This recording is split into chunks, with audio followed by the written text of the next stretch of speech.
제도전 성공 패키지, 재창업한 대표님들 대상으로 한 지원금을 주는 지원 사업이 추가 모집이 떴습니다. 사실 이전에 진행했던 거는 본 모집은 3월에 진행이 됐어요. 근데 지금 4월 거의 마지막 주를 달려가고 있는데 지금 추가 모집이 떴어요. 예정보다 한 2달에서 3달 가까이 일찍 뜬 건데 이번 기회 놓치면 1년을 넘게 기다리셔야 될 수 있습니다. 최대 1억까지 지원을 해주니까 반드시 좀 확인하시고 지원을 하시면 좋겠고, 이번에 어떻게 하면 합격할 수 있는지, 어떤 부분 더 신경 써야 되는지 자세히 안내를 해드리도록 할게요. 2026년도 제도전 성공 패키지 추가 경정 예산, 추가 모집이라는 얘기예요. 예비 재창업자와 재창업 기업을 모집한다라는 공고고요. 언제까지 받냐? 이게 중요할 텐데 지금 나와 있는 게 5월 7일 16시까지입니다. 대상은 굉장히 다양해요. 근데 그 중에서도 특히 예비 재창업자분들 오늘 반드시 이거 확인하시고, 이번 이 제도전 성공 패키지만큼 올해 합격하기 쉬운 지원 사업이 없습니다. 그래서 꼭 추천드리는 거고, 뭐 사업을 시작한 지 이제 1년이 됐다, 2년이 됐다, 뭐 1년이 안 되신 분들도 포함입니다. 7년 미만까지라면 누구나 다 신청이 가능하니까 반드시 알아보시고 지원을 하셨으면 좋겠어요. 모집 공고를 통해서 조금 더 자세한 내용을 알려드리면, 제도전 성공 패키지 예비 재창업자와 재창업 기업을 모집하는 공고고요. 성실한 실패 경험과 우수한 아이템을 바탕으로 성장 가능성이 높은 예비와 일반 재창업 기업을 발굴하고 이 패키지형 재창업 지원을 통해서 성장을 시키기 위한 사업입니다. 그래서 지원 대상에 보시면 조건은 굉장히 심플해요. 폐업 이력을 보유한 예비 재창업자와 7년 이내의 재창업 기업이다. 간단하죠. 방금 얘기한 폐업 이력을 가지고 계신지, 이전에 사업자 등록을 하셨다가 폐업까지 완료가 되셨어야 돼요. 그럼 이게 언제까지냐? 4월 17일 전에 폐업을 완료하셨어야 됩니다. 정확하게 지난 4월 17일 전에 폐업이 완료되신 분들, 이분들의 경우에는 예비 재창업자나 재창업 기업에 들어갈 수 있다라는 거고요. 사업화 자금, 제일 궁금하신 걸 텐데, 사업화 자금은 최대 1억 원까지 지원금이 나와요. 지원금입니다. 융자가 아니라 지원금이라서 다시 갚아야 되는 그런 자금이 아니에요. 사업에 도움되시라고 지원을 해주는 지원금이고, 선정 규모는 1차와 다르게 조금 줄어서 113개사, 113개사인데 1차 때와 본 모집 때와 동일하게 청년 대표님이시면 일단 40% 내외로 우선 선정되시고요. 예비 창업자의 경우에는 80% 내외로 우선 선정되세요. 이번에 지난 본 모집에서도 사실 비슷한 현상이 있었는데, 예비이시고 청년이신 대표님들 굉장히 유리합니다. 거의 다른 지원 사업 대비해서 합격할 확률이 한 3, 4배 높다고 보셔도 돼요. 다만 사업 계획서를 어느 정도 그래도 잘 쓰셔야겠죠. 밑에 주관기관이 나와 있는데, 우리가 지금 서울에 살고 계신 분들도 반드시 서울로만 쓰셔야 되는 건 아닙니다. 예비 같은 경우에는 내가 지금 서울에 살고 있더라도 만약에 사업장을 강원 충청권에 설립을 할 예정이다. 그렇다면 강원 충청권으로 신청이 가능해요. 희망 창업 지역이 어디냐? 그게 중요합니다. 여기도 이제 워딩이 나와 있는데, 희망 창업 지역이 어디인지 그쪽에다가 주관기관을 선택하실 수 있어요. 그럼 이걸 왜 얘기하냐? 수도권은 상대적으로 경쟁률이 굉장히 높습니다. 근데 이 비수도권은 상대적으로 경쟁률도 낮고요, 경쟁 강도도 낮아요. 합격률이 높습니다. 합격률이. 수도권은 잘 쓰셔도 전반적으로 잘 하시는 분들이 많이 모여 계셔서 합격 확률이 상당히 떨어져요. 경쟁률도 높고요. 그러면 우리가 여기서 봐야 되는 건, 경쟁률을 낮추고 합격 확률을 높이기 위해서 그럼 비수도권을 써야겠다, 이렇게 생각하실 수 있는데 여기까진 맞아요. 그러면 비수도권 4개 중에 어디를 쓸 것이냐, 이걸 고민하셔야 돼요. 호서대학교, 경북대학교, 세라믹기술원, 원광대학교, 각각의 대학마다 원하는 분야가 있습니다. 분야, 선호하는 분야가 있어요. 정확하게.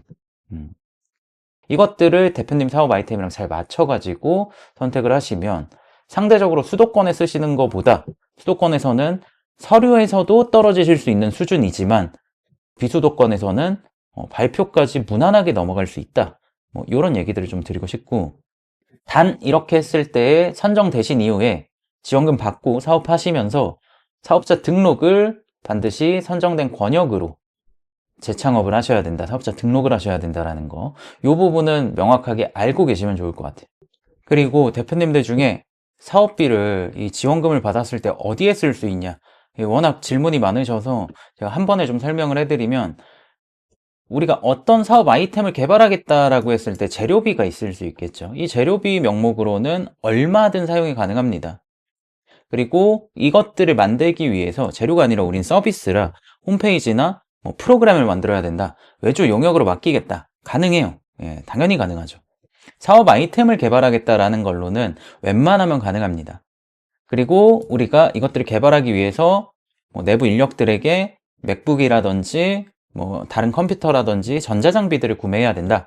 역시나 가능합니다. 네, 기계장치나 전자장비, 컴퓨터 같은 것은 심지어 소프트웨어도 가능해요. 다 가능하니까 전혀 걱정 안 하셔도 되고, 특허를 거셔야 된다. 우리의 어떤 사업 아이템을 보호하기 위해서 특허도 돼요. 예. 그리고 인건비도 가능합니다. 지금 예비 창업 기업이라고 하시더라도, 예비 창업자라고 하시더라도 우리가 사업자 등록을 하고 나서 인건비 지급을 해야 될 가능성이 높죠. 그런 상황이 충분히 있습니다. 그런 경우에 우리가 인건비로 언제부터 언제까지, 예를 들어서 한 300만 원씩 6월부터 10월까지 5개월간 사용하겠다 라고 하시면 1,500만 원을 쓰시는 거죠. 이 1,500만 원을 한 명에게 쓰겠다라고 인건비로 신청하실 수 있다라는 거예요. 그리고 우리 사업을 홍보하기 위해서 어딘가 전시회라든지 박람회에 참가하겠다, 혹은 세미나에 참가하겠다, 혹은 기술 이전을 받아야 된다, 인증 시험을 받아야 된다라는 것들이 있을 수 있겠죠. 그런 것들을 지급 수수료라고 표현을 하고요. 광고 쪽으로도 사용이 가능해요. 이거 계속 물어보시는데, 사업 아이템을 개발하는 비용만 가능한 건가요? 라고 이제 물어보시는 분들이 많은데, 사업 아이템을 만들기 전에도 홍보를 하고요. 만들고 나서도 홍보를 하죠. 만드는 중간에도 해요. 그래서 이 마케팅 비용으로 사용이 가능하다라는 거. 대부분의 항목으로 비용이 집행이 가능해요. 다만 여기에 나와 있지 않은 항목, 완전 이제 상관이 없는 항목들은 불가능하니까 이런 부분들은 좀 체크를 해주시면 좋을 것 같고, 추가적으로 임대료로도 가능해요. 임대료도 가능하니까 걱정 안 하셔도 됩니다. 대표님들이 조금 더 걱정하고 고민하고 잘 하려고 노력을 하셔야 되는 거는 이거예요. 사업계획서. 사업계획서를 어떻게 하면 더 잘 쓸까? 이게 중요한데, 왜 중요하냐면 이 사업계획서를 보고 평가를 받는 것도 있지만 7페이지밖에 안 돼. 그 7페이지를 넘어가면 더 이상 평가위원들이 볼 수가 없어요. 그래서 사업계획서에서 이 한정된 페이지 내에서 얼마나 잘 쓸 것이냐에 집중하시는 게 필요하지, 우리 비용을 어떻게 쓰는 게 더 좋을까, 이런 부분들은 조금 걱정을 덜어 놓으셔도 될 것 같아요. 네, 그리고 어떤 부분을 그러면 작성할 때 더 신경을 써야 되냐, 간단하게 얘기 드리면, 가장 서류에서 중요한 건 팀보다는, 팀도 물론 중요합니다. 이 사업을 누가 할 것이냐 중요하죠. 그러면 뭘 더 신경 써야 되냐, 사업계획서 작성할 때 서류평가 합격하려면 어디에 신경 쓰는 게 좋냐, 문제인식과 실현 가능성에 신경을 많이 쓰셔야 돼요. 성장 전략도 물론 중요합니다. 근데 제일 중요한 건 재창업 아이템의 도대체 배경이 뭐냐, 시장에서 어떤 수요를 가지고 있냐, 상황이 어떻냐, 그리고 왜 필요하냐 라는 거, 어떻게 개발할 거냐라는 거, 얼마나 개발됐냐라는 것들 중요하고요. 실제 사업화하기 위해서 무엇을 해야 되는지, 어떤 걸 할 것인지 실질적인 내용들을 담는 게 굉장히 중요해요. 이게 계획이 단순히 주장으로 끝나지 않게 근거 기반으로 작성하는 게 중요하다는 거.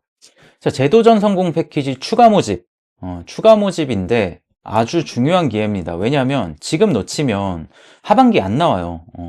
올해는 추가 예산이 좀 빨리 확보가 됐고, 이 추가 모집도 그만큼 빨리 시작이 됐어요. 그러다 보니 지금 예비 재창업자분들, 재창업 기업들 빨리 준비를 하셔서 5월 7일까지죠. 기간이 한 2주 정도 남았는데 많으면 많고 적으면 적다고 할 수 있는 모호한 기간이에요. 2주 만에 준비하셔서 성공하시는 분들 제 주변에서 충분히 봤습니다. 수십 기업을 봤어요. 심지어 일주일 만에 준비하셔서 합격하시는 분들도 많이 봤어요.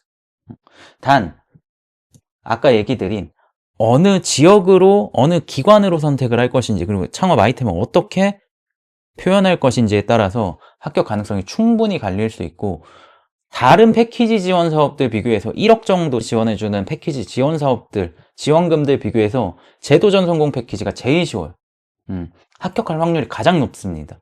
근데 잘 몰라서 못하시는 분들이 너무 많아요. 이번 1차 모집 때는 확인을 너무 늦게 해서 혹은 일정이 안 맞아서 신청을 못 하셨다면 이번에는 놓치지 말고 꼭 신청하셔서 자금을 확실하게 확보해 보시길 바랄게요.